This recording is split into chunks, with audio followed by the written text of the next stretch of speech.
September 25 तारिख सकाळ 7 घंटिका समय पुरी तालबणिया निकटस्थ भूदान खेलपड़िया निकटरे स्वर्गत पंडित दीनदयाल उपाध्याय जयंती उपलक्षे भारतीय जनता युव मोर्चा तरफ एक विशाल वृक्षरोपण कार्यक्रम करा।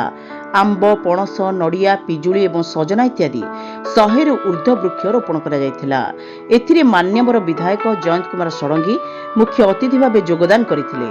पुरी जिला युव मोर्चा सभापति जयंत कुमार दास, पुरी जिला स्कूल एथलेटिक गुरु जयंत कुमार बेहेरा एवं विक्रम राय नेतृत्व में 100 रु ऊर्ध्व युवक एथिरे अंशग्रहण करी प्रत्येक गछकु जणे जणे दायित्व नहीं बड़ करिवे बोली शपथ नेवा सहित वृक्षरोपण करथिले।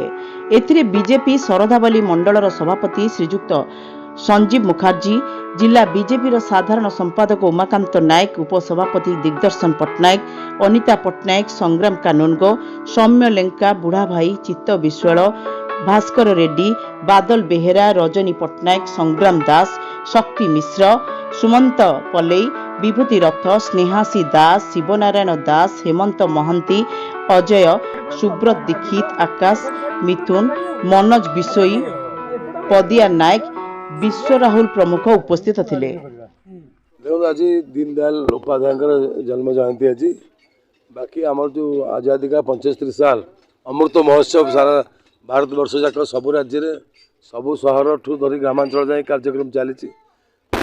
आम भारतीय जनता पार्टी युव सभापति पुरी जिला जयंत दास नेतृत्व में आज पुरी सहर पिला मैंने आठी जो मैंने लोकल बासिंदा भी अच्छा युवक मैंने बहुत अच्छा लोकल गार्डियन मैंने अच्छा महिला मैंने अच्छा वृक्षरोपण कार्यक्रम पूरा दम चली। जो फनी बात्यार ये हजार हजार संख्यार गछ उपुड़ी जाता तद्वारा कि परिवेश बहुत खराब पड़ूला। ये जो भूली भाव जनबसति बढ़ला ये समस्ते आसुँच सका मर्णिंग वाक कर गछ ना गछ ही जीवन आप समस्त जानते जी गछ उपुड़ीगला लोके बहुत भयभीत होते।